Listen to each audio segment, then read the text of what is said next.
afternoon, everyone, and thank you so much for joining our virtual Soapbox today. My name is Mashara Davis, and I use she, her pronouns. I'm the Vice President of Political and Civic Engagement here at Women Engage. And we are excited that you are here with us. We are looking forward to hearing from coalition partners and community members having the opportunity to share their experiences on the voter suppression bills that have recently passed in the Georgia Assembly. During this legislative session, there have been over 40 anti-voting bills. And it's very important for folks to share their thoughts, their feelings, because your voice matters. I'm excited to introduce Michelle Wilson, who is our Senior Program Manager, who is going to moderate our event today. And sit back and enjoy. Michelle, over to you. Thank you so much for that, Mashara. We're so excited to have Mashara with us here on the We team. And so I'm super excited for the amazing lineup that we have today to really speak to those issues around voter suppression and lately surrounding the latest bill, SB 202, which passed last week. I first want to welcome up on the soapbox Amna with 9 to 5 to speak and give her piece. Hey everyone, thank you for having me. My name is Amna Faruqi. I'm an organizer with 9 to 5 Georgia in Albany, Georgia. And we were pretty angry, livid, depressed to see this SB 202 signed into law by Governor Kemp a few days ago. A big issue that 9 to 5 works on is civic engagement. Especially since, it impacts so much of our other issues with housing and utilities. And in Albany specifically, we kind of saw firsthand the importance of people putting measures into place to make voting easier. Albany was a hotspot for COVID. So a lot of our members and people that we work with, experienced COVID-19, lost family members, lost friends. And in the middle of a pandemic, for us to have, major elections, there were certain measures we were able to advocate for as 9 to 5, like more drop boxes in our community, line warming, resources for water and snacks for people waiting in line to vote, outside grants that helped rent larger early voting space, that also helped pay for the drop boxes, that when they were implemented, we saw record turnout. So to now see SB 202 signed, which would reduce the number of drop boxes that we have, reduce the ability of Daugherty County to, rent out larger space for early voting, make it criminal to give out water and snacks, which is what we had to do to keep folks in line for early voting back in October. And again, for the runoff, this is going to have a direct impact, or at least we know that the goal of this bill is to have a direct impact and hamper turnout in Southwest Georgia. So, lucky for us, we have a great coalition of organizations, many of whom are on this call, in the community and statewide that are fighting this legislation, and we're going to fight to increase turnout. But SB 202 was very much targeting, Black communities in Southwest Georgia. But we're not going to let the bill win, and we're going to keep fighting. But yeah. No, thank you so much for highlighting those important issues surrounding the bill and the impact in Albany, Georgia. I'm next going to pass it over to Pamela Grisham, also with 9 to 5 Georgia as well. Thank you.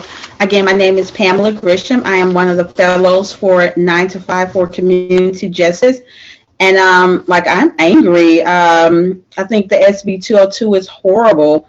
I know personally in my community, it's definitely going to affect my community. So I'll be sure, along with some others, it will definitely affect our seniors. So we want to make sure that they are registered to vote, that they have transportation getting there.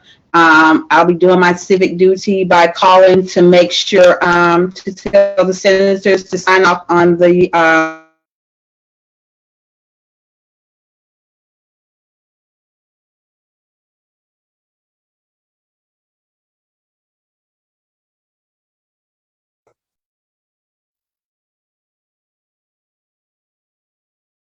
to pass out snacks. I'll be sure that we are loaded with our snacks and water and the things that will keep us there. We won't be discouraged. We're definitely going to support each other in my community and making sure that we have the things that we need.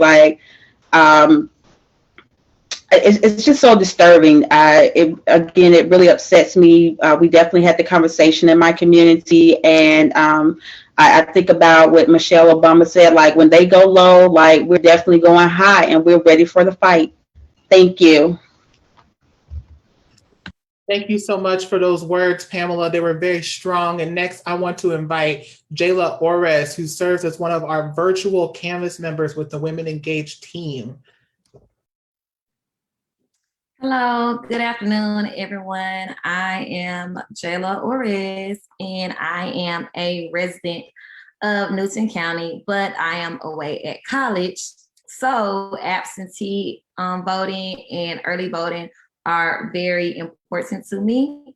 During these past elections, I was able to take advantage of absentee ballots and early voting with no hesitation, no problems, nothing.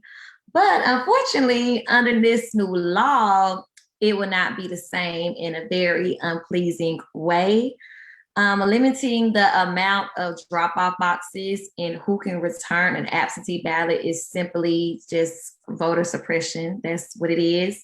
And I feel like we as people have come too far to be taking all these steps backwards. Fair absentee ballots and early voting allows everyone a chance to vote. So in my opinion, this new bill is very much unacceptable and it needs to be dismantled as soon as possible. Thank you. Thank you so much for bringing in that perspective, Jayla. And we definitely see you all in the comments firing off. We too are very heated and passionate when it comes to voter suppression bills and really combating these issues to ensure that everybody has access to the ballot box. I'm next going to pass it over to Vanessa Kelly with the New Georgia Project Action Fund to give us some words about what's happening with their constituent and their bases as well. Hi, everyone. Thank you so much, Michelle. Yes, I'm Vanessa Kelly. I'm with the New Georgia Project Action Fund.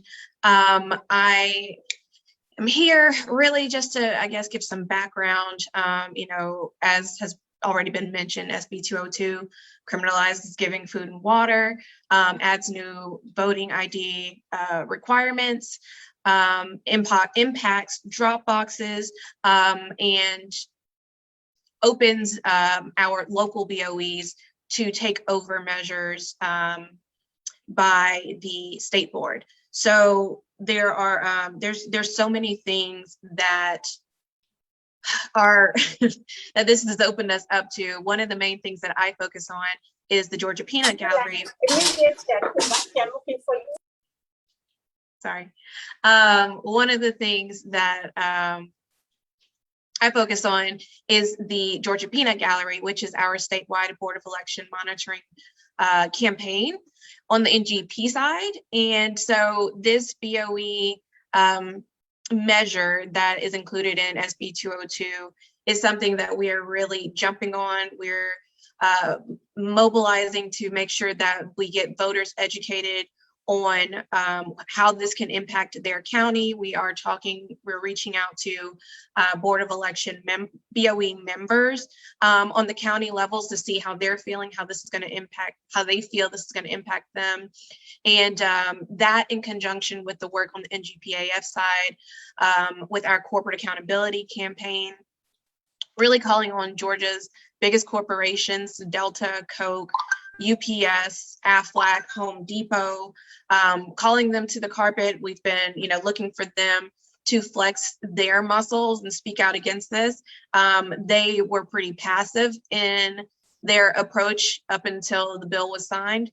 But this morning, after everything has already taken place, Delta finally put out a memo calling this bill unacceptable.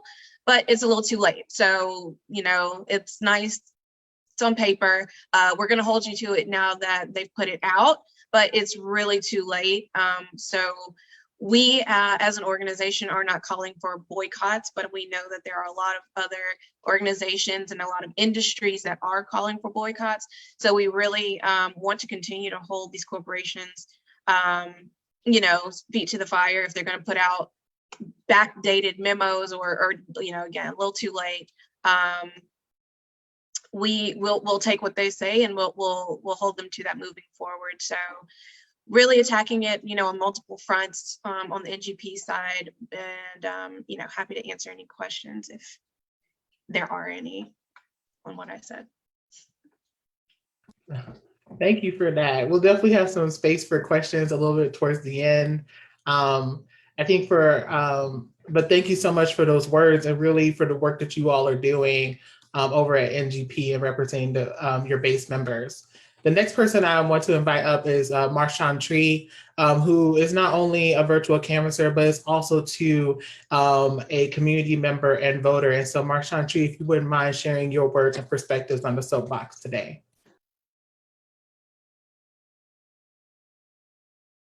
Oh, you're on mute. I know that Zoom stuff. Sorry. Hello again, everyone. As stated, my name is Marshawn Tree. I am a working mom, wife, and community engager within Fulton County.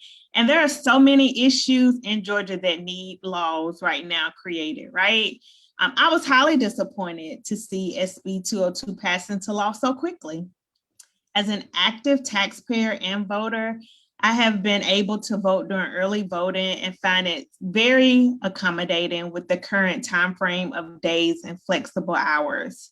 Instead of reduction, I would like to see more hours extended to accommodate more working moms and families such as myself. My husband is a truck driver and often has to vote via an absentee ballot, which I drop off for him. And signed absentee ballot in 2 sealed envelopes should not require ID verification as well. Like, how does that help the process for us? The new SB 202 law really directly impact my family and other working active parents in Fulton County and Georgia. However, as busy moms and wives do, we'll find a way to ensure our voices are heard through our vote. Thank you. Thank you for that statement there, and definitely bring in that perspective about how these bills impact folks every day and disrupt our lives. The next person that I want to invite to speak up is with Rep. GA Kimberlyn Carter to give a few words and perspectives as well about the impact of this bill. Thank you so much, dear sister. Pardon my tardiness. I'm out here outside. What we do know is that a people united will never be defeated.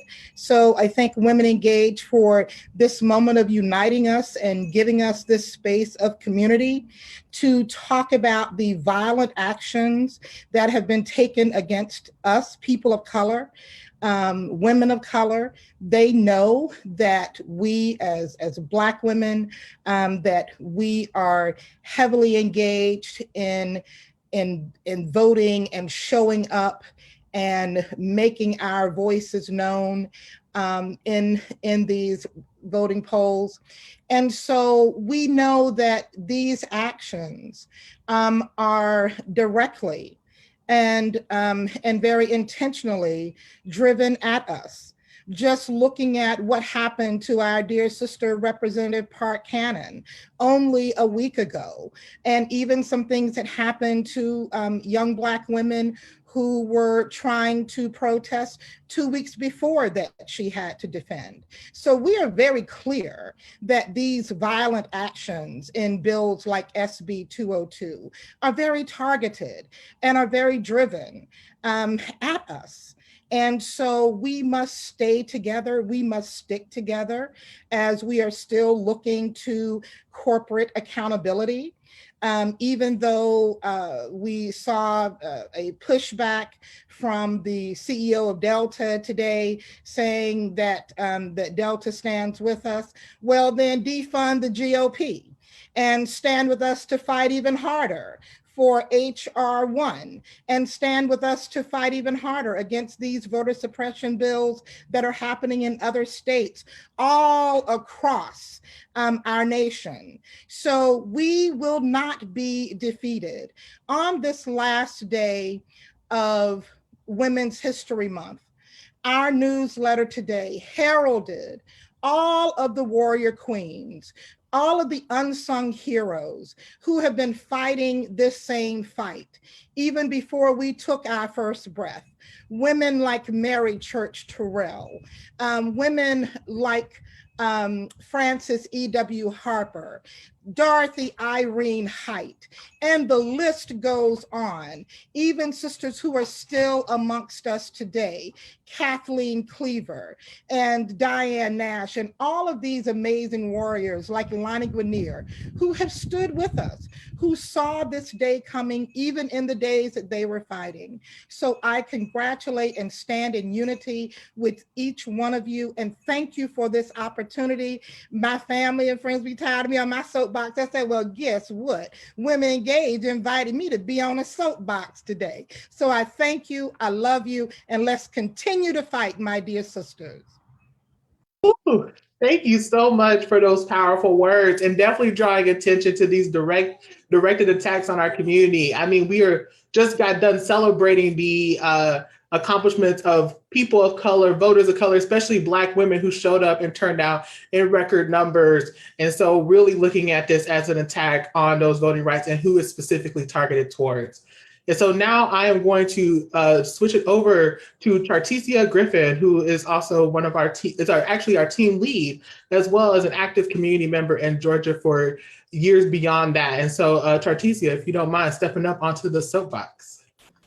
Hey, good afternoon, everybody. Chartesia Griffin, she, her, and hers. And I'm a voter in Gwinnett County, Georgia, and I'm extremely concerned with these anti-voting bills, HB 531 and SB 202.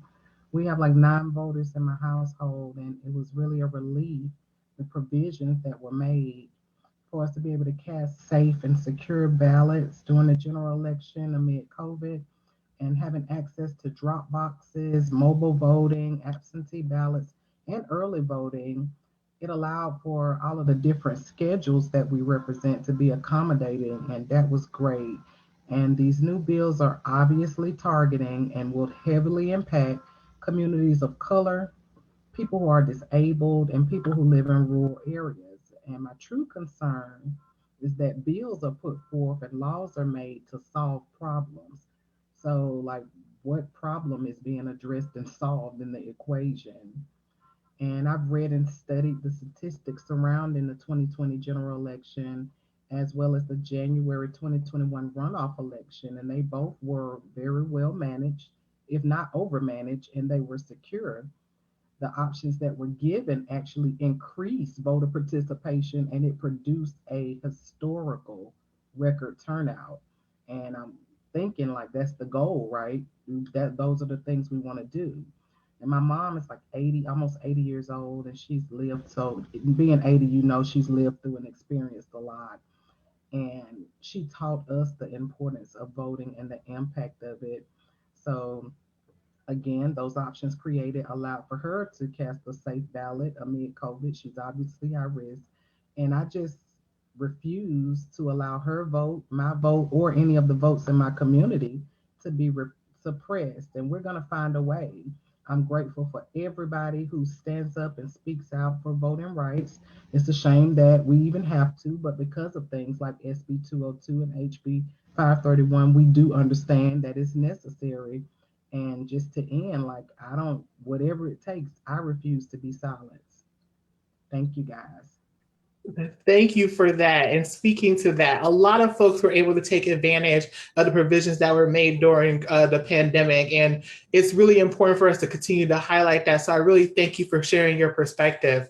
I'm now going to switch it over to another person from our team and a long acting member in her community, Andrea Lanes. Andrea, feel free to come up and step on the soapbox today.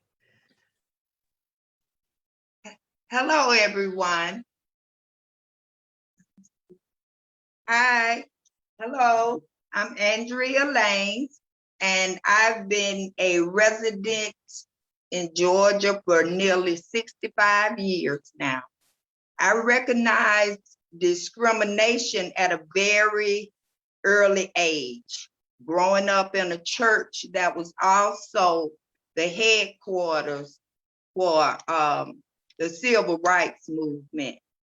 I understood there was a movement with great cause for equality and justice. I understand that the bills signed in Georgia last week were to suppress voting in my community. To suppress the vote of disabled people should be unlawful. To suppress the vote of anyone on either side is just officials only think about the power to control and not the people. They are allowed to lie, cheat, and steal. It seems as though we're taking steps backward, but on the shoulders of my ancestors, I pledge to stand for voting rights and that every vote be counted. I'm so grateful for the young people that I'm surrounded with that make sure I have accurate knowledge of what's going on in my state and the impact it is intended to have on my community. I will work even harder on outreach in my community and win. Thank you. Thank you so much for that, Andrea. I really appreciate that, because this is definitely going to motivate us to work harder, ensuring that our community members know exactly what's in that bill and how it impacts their everyday lives. So thank you so much for bringing that into the space and onto the soapbox today. The next person I'm going to pass it over to is, and some of you all who tune in with us regularly may recognize them, is Gayla Tillman, who's here representing Amplify, Georgia. Gayla, if you would mind stepping onto the soapbox. Yeah, absolutely. Hey, friends. Some of y'all may have seen me for Among Us. Hi again. I just want to start by giving a thanks to everyone that has spoken before me and all that will speak after me, because the ways that we demand better by our elected officials, by our leaders, is by speaking up and speaking out. And so I wanted to start with that. Thanks. And so I am Gayla, as you all know, and I am a member of Amplify Georgia's organizing committee, and I'm an organizer with Georgia Conservation Voters. Amplify Georgia works to create abortion positive policy and just overall culture throughout the state of Georgia. And I bring that up because the major tenets of reproductive justice is the right to have children, the right to not have children, the right to parent those children, and agency and autonomy over your body. And I bring that up in context with voting rights, because you cannot have respect for your body when there are legislators, people in power, inflicting policy that you did not agree to, that you did not help elect. You cannot have that agency when there are people in power that are stripping away your power. And so because in 2018, we saw record numbers of people being pulled from the rolls. We saw record number long lines. We saw all kinds of barriers to the ballot. And literally the very next year, we saw an abortion ban. We saw a group of people under the Gold Dome say, oh, y'all want less restriction on abortion? Oh, we're going to actually do the opposite. So I think it's really important for us to connect the fact that the fight for voting rights is the fight for all of our rights. The fact that you're talking about environmental justice, labor rights, education equity, all of it is at the ballot box. And without all of us having access to the ballot box is a breach of democracy, and it's not fair, and it's not on the path to progress. And I also want to bring up the fact that certain provisions in the legislation would ban line warming, which is significant, because yes, it's snacks and water, but it also means that I can't give you a coloring book if you bring your kid to the precinct. It also means that I can't bring, a Nintendo Switch and say, hey, your kid can play with my Switch while you're in line. Like, these barriers pretend as if parents don't show up to the ballot box, and that's unacceptable. And so I speak here as an advocate for reproductive justice. I speak here as an advocate for agency and autonomy for all people of Georgia. I also speak here as someone that is a major advocate of voting rights, and the fact that our step to progress has to come from elected officials, knowing that the people will always speak up and speak loud. And so I encourage everyone to, when you are speaking up, also be thinking about the different people who are impacted by these provisions and how we can stand together and say, you know what, they're going to do this over here, but we're going to do this over here. So that's mainly what I want to say. And I also, once again, want to extend my thanks to Women Engage and to everyone that speaks here and to all the people that will speak at the Capitol and in other places, because a people united can never be defeated. Thanks. I pass it back to you, Michelle. Thank you so much for that, Galo. I can always count on you to tie this right back into reproductive justice, because that's definitely the case. Like we experienced it in 2019, definitely seeing those linkages that legislators listen to voters, and that this bill directly impacts people's access to the ballot box as seeking to limit people's voices when it comes to the issues that matter most to them, for themselves, for their families, and for their communities. So I really appreciate that perspective. In that same vein, I'm going to invite Emily with URGE, Unite for Reproductive Gender Equity, to also give their piece as well. Emily, if you wouldn't mind stepping up onto the soapbox. Hey y'all, my name is Emily, my pronouns are she, her, aya, and I am from Macon, Georgia. So I had just graduated college, so I knew, like, being originally from the Gwinnett area, I depended a lot on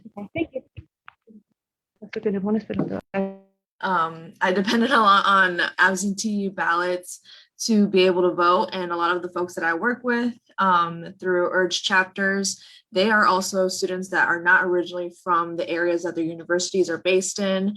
So they have to either like drive all the way back home if they're able to, rely on absentee ballots, early voting on the weekends. Like, it's just absolutely awful to think that they have to sacrifice the time that they have with their studies, also having to find transportation, all these other things that come into that they have to sorry, I'm having trouble speaking for some reason.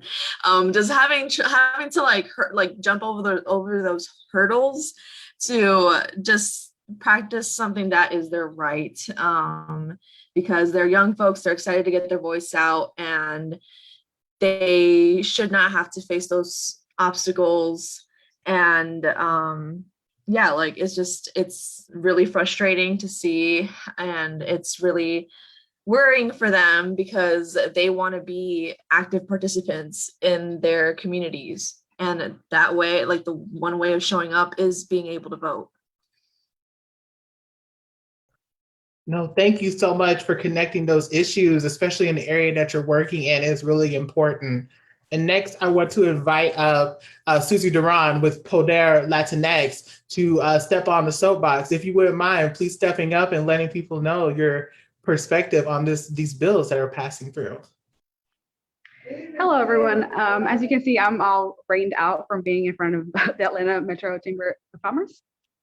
It's just, in Spanish, we have the saying, sin vergüenza, shameless. The governor, his supporters, the GOP, no tienen vergüenza. They have no shame. They have no shame, no tienen vergüenza in doing this behind closed doors, in secret, and so fast. I've never seen anything pass so fast and it be so bad. Y no tienen vergüenza because they arrested a state representative who knocked on the door of the governor's office, while at the same time have never arrested any single insurrectionist who knocked at the door of the Georgia's Secretary of State. So clearly you can see that this is Jim Crow 2.0. We saw that, during Reconstruction, like, the white segregationists were there was reactionary white backlash on, newly free slaves finally being able to vote, finally property, finally electing themselves to office. And we're seeing the exact same thing. They didn't, the GOP camp, Republicans, didn't like that Georgia voted Democrat for president, and for the first time ever, our first African-American senator and our first Jewish senator, and they simply did not like that. And there's no other explanation. Every single barrier, every block on the bill is in response and a direct attack on these groups. For example, Political Latinx, we started in September. We knocked in between both elections, general and the presidential and the runoff, we made over 600,000 calls in Spanish and English. Our team was 100% bilingual. We knocked on over 30,000 doors. And we saw a lot of barriers, not just as, the regular old Georgia suppression, but when you add the layer of the language inaccessibility. A lot of our folks that we called, they didn't even know how to fill out the absentee ballot, despite them knowing English is still very technical language on there. So there's already barriers on us getting out to vote, and we're doing our best to get people out to vote, but they want to suppress us even more. And this is an attack on straight up the Black, Brown, API communities. We showed out, and the Latinx turnout in Georgia was much higher than in 2018 and 2016. And it's only going to keep going more because after Latinx, we're going to register more voters. We're going to educate these folks on the issues so that they themselves can also empower themselves and stand up and organize. And we're also not going to, stand on the side with our arms crossed. We can't let this continue to happen. And thinking that we have business leaders who don't care about us. They only care about, contributing to the senators and representatives who only advance their own interests at our expense. And it's an attack. It's an attack on my dad, on my mom, on my family, because there's already a struggle to get information about voting when in the Latinx community, only to make it worse. And I don't mean to be all sweaty. I swear this is rain. But yeah, it's just like I'm so done with all of this, and I think we are all. And there is a reckoning. They will not get away with this. There will be hell to pay, and they are going to regret doing this, because this isn't them winning. This is them losing. This is how they act when they lose. And so we already won twice, and we're going to continue winning. We have the playbook. We're going to keep organizing and registering our folks to vote and getting out to vote. So yeah, that's the plan. And I just it's just you're speechless. Like, you can't really say anything on just like how egregious and just outright wrong and immoral all this is. But yeah, no tienen vergüenza. So I'll tell you Spanish. So sin vergüenza is called them. It's like it's what you call people. They're a sin vergüenza. They are a sin vergüenzas. That's your new word. Thank you. Yes. Thank you so much for sharing that perspective. I really appreciate it. It's really important for people to know the things that are happening here and where people are situating on the issues. And thank you for folks lifting up in the comment section. As folks know, Women Engaged, we're a 501c3, but this is a soapbox that has been opened up to community members, other partners in the work who may be C3 or C4. This is an opportunity, but in Women Engaged, of course, we are nonpartisan and remain that way. And so just wanted to note that for anybody who's new into the space. Next, I'm gonna turn it over to Selena with the Georgia Latino Alliance for Human Rights. Selena, if you wouldn't mind stepping up onto the soapbox. Yes, hello. Can y'all hear me? Okay, cool. Hello, everyone. My name is Selena Herrera. I'm the South Georgia Community Organizer with GLAR, the Georgia Latino Alliance for Human Rights. I'm from Tifton, Georgia, born and raised. In the past 2020 general elections and the 2021 runoff elections, we visited every Latino household in Georgia in all 159 counties. And the result to this, the Latino vote turned out in record numbers. Thank you for having me and giving us this space to speak out against SB 202. SB 202 is a reminder that white supremacy is very much still alive today. This bill was created through pure racism and inaccurate accusations. False narratives that the elections were rigged and now they're trying to make it hard to cheat. It was created through racism because this bill is trying to suppress the communities of color's vote. It's an attack on our working class and their vote as well. They've seen that voting absentee, voting early, and mobile voting were all utilized mainly by communities of color. So now they're doing what white supremacists do, and that's to try and discourage us from making change. Our right to vote is a tool that we use to make change. This bill is allowing the takeover of the local board of elections. The criminalization of line warming is stupid and it's absurd. The reasoning to criminalize this act of solidarity between communities is that line warming wasn't done in rural areas. But why aren't these individuals figuring out ways to provide line warming in rural areas? Instead, they're taking it away because they think it will eliminate motivation to stand in these long lines. But this bill will not stop us from standing in these long lines and showing up to the polls. We will continue to strategize, educate, and mobilize the community to take over the polls in the 2022 elections, and we will use their own tools of oppression to beat them at their own game. Thank you so much. Thank you so much for that. Strategize, mobilize. Like, I'm loving that ending. Thank you so much for those words. As we said, this takes a coalition. As we know, the Georgia General Assembly has not been allowing virtual testimony, especially in the midst of this ongoing pandemic. And so that's why it was so important for us to have this event today. The next person that I want to bring up onto the soapbox is with the Black Voters Matters Fund. Her name is Melanie Calhoun. Melanie, if you wouldn't mind stepping up onto the soapbox with us today.